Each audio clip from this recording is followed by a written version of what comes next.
जय श्री राम। भारत पाकिस्तान युद्ध का आज तीसरा दिन है और लगता है हम पहले फेज में भारत इस लड़ाई को हार चुका है। जी हाँ, बड़े अफसोस के साथ कहना पड़ रहा है, परंतु अगर आप इसको पूरी दृष्टि से देखें, जहाँ भारतीय सेना पूरी लड़ाई लड़ रही है, एयरफोर्स और नेवी पूरे लड़ाई लड़ रहे हैं और पूरा डट के मुकाबला कर रहे हैं, क्योंकि आप यहाँ से बम डाल रहे हैं, ड्रोन्स डाल रहे हैं, आर्टिलरी फायरिंग हो रही है। पाकिस्तानी जवाब में भी 500-700 जो भी ड्रोन्स चल रहे हैं, उन्होंने आर्टिलरी में हमारे शहरों को अटैक किया है। आज कल दिल्ली को टारगेट किया था, जो कि फॉर्चुनेटली उसको सिरसा में रोक लिया गया है। पूरी फौज पूरे जोशों से लड़ रही है, परंतु हम लड़ाई जो हारे हैं वो दूसरे फ्रंट पे आ चुके हैं। जी हाँ, ये हमारी लड़ाई हमें जो हराई है, या बाबू लोगों ने हराई है, IFS और ये सिविल सर्विसेज के लोगों ने।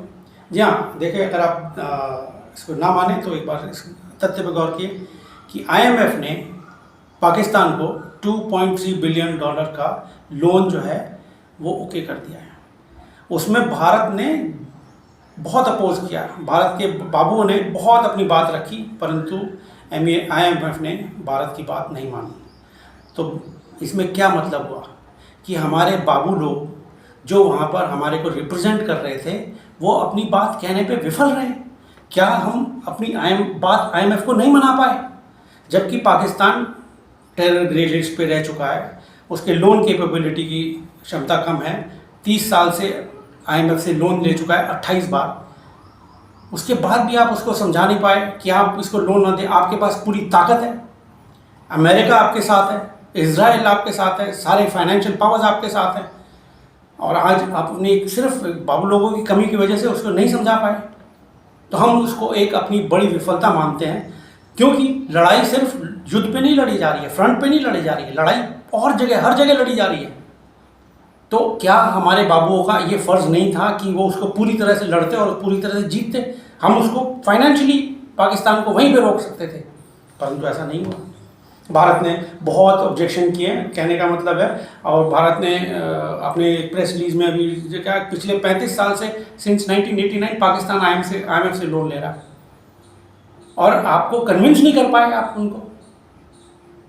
शर्मनाक बात है बाबू लोगों के। और ये हमारे MEA के हमारे सेक्रेटरी साहब क्या कर रहे हैं? बैठ के प्रेस कॉन्फ्रेंस कर रहे हैं। इनको क्यों बिठा रखा है वहाँ पर? क्यों नहीं ये यहाँ पर अपने दफ्तर में बैठे उसको मॉनिटर करा और कुछ करा? पर नहीं, इनको प्रेस ब्रीफिंग में करना है और अपने ज्ञान देना है सबको। ये करने दो, फौज को ब्रीफिंग करने दो। पर नहीं, इनको यहाँ पे आके अपना ब्रीफिंग करना है, अपना कोट पैंट चमका के बाबूगिरी दिखानी है। जी हाँ, हम बहुत अच्छा लड़ाई लड़ रहे हैं। क्यों नहीं इन्हें भेजते, मोदी सरकार बाहर निकाले? नहीं, ऐसा नहीं हो रहा है। परंतु MEA अभी भी डोमिनेट कर रहा है, बाबू लोग हैं, so they are in the forefront of things, so there cannot be anything so sad about this। हमारे जो ब्रीफिंग में गवर्नमेंट ऑफ इंडिया का हमेशा ये स्टैंड रहा है, ये 3 दिन से, कि हम एस्केलेशन नहीं चाहते। हम सिर्फ जितना वो लड़ाई लड़ेंगे उतनी ही लड़ाई हम लड़ेंगे। क्यों? ऐसा क्यों हो? Why not escalate it? Why not take it further? Escalation क्या होता है? एस्केलेशन क्या है? आपने कुछ ड्रोन छोड़े, कुछ मिसाइल छोड़ी, आर्टिलरी फायर करी, उन्होंने भी फायर कर दिया। आपने वो कह रहे, वो पाकिस्तान कहता है हमने 5 आपके हवाई जहाज गिरा दिए, भारत कह रहा हमने 2 या 3 गिरा दिए। एस्केलेशन क्या होता है? उन्होंने आपको 30 साल से वो टेररिज्म कर रहे हैं, सिर्फ पहलगाम का क्या हम बदला ले रहे हैं? सिर्फ पहलगाम का 30 साल से जो हमारे जो टेररिज्म हो रहा है भारत में, उसका बदला नहीं लिया जा रहा है।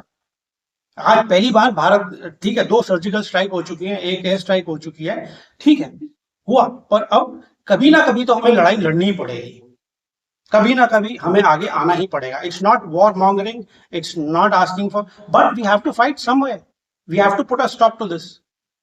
ऐसे आप ऐसे देखो, आपके जो घर में कोई आके आपको बार बार तंग करे जा रहा है और वो भाग के दूसरे के घर में छुप जाता है, आप एक बार इग्नोर करोगे, 2 बार इग्नोर करोगे, किसी ना किसी दिन तो जाके उसको पकड़ोगे। तो क्या सिर्फ वो जो आपको तंग कर रहा है, जो आपको आके छेड़ रहा है, क्या आप उसी को पकड़ोगे? और उसको जो पड़ोसी है आपका, वो प्रोटेक्ट कर रहा है, तो कभी ना कभी तो आपको पड़ोसी से भी लड़ना पड़ेगा, और पड़ोसी के जो घर का मालिक है उसको पकड़ना पड़ेगा। यही काम अब हमें करना पड़ेगा। अब हमें जो पाकिस्तान का मालिक है, पाकिस्तान को जो चला रहा है, जो पाकिस्तान को कंट्रोल करता है, जिसके फाइनेंशियल इंटरेस्ट हैं हर चीज में पाकिस्तान की इंटरफेरेंस है, वो पाकिस्तान आर्मी है। हमें पाकिस्तान आर्मी को अकाउंटेबल लेना ही पड़ेगा कभी ना कभी, और वो वक्त आ चुका है। अब आज हम किस चीज की इंतजार कर रहे हैं? क्या एस्केलेशन चाहिए हमारे को? We have to look for an answer, we have to find the answer. Of course I am sure that वहां पे लोग जो बैठे हैं वो बहुत केपेबल हैं, वो सही डिसीजन ले रहे हैं, बट जो आम जनता का दुख है वो मैं आपसे व्यक्त कर रहा हूँ। लोग चाहते हैं कि एक बार लड़ाई हो, कोई भी हो, जो नुकसान उसमें हमारा भी होगा, उनका भी होगा, सबका होगा, बार बार होगा तो नहीं होगा। तो एक बार बात होनी चाहिए, हमें ऑल आउट जाना ही पड़ेगा एक बार को। ऑल आउट में क्या क्या जा सकते हैं? देखो, आज आपके साथ सारी सिचुएशन आपके कंट्रोल में है। आप आपके पैसे से सक्षम हो, फौज से सक्षम हो, आपकी इंटरनेशनल रिलेशन अच्छी है। रिलेटेड में आपके पास अमेरिका थोड़ा बहुत आपके साथ है, रशिया साथ में है, आप अपना यूएई, सऊदी अरेबिया को उनके साथ कौन है? सपोज यू से टर्की एंड चाइना और 1 or 2 other Nations. So internationally situation आपके फेवर में, सब लोग आपकी बात मान रहे हैं आपके, फिर आप किस बात की इंतजार कर रहे हो? बार बार आप क्यों उसको कहते हो कि हम we will respond in the measures there? What measures are we looking at? Why do we need to respond in the manner in which the Pakistan is going to respond? War is not fought like that. We don't want to fight a war. You want to wait for Pakistan to initiate and फिर आप initiate करोगे? ऐसे नहीं। आप initiative लीजिए, think out of the box, do whatever you have to do।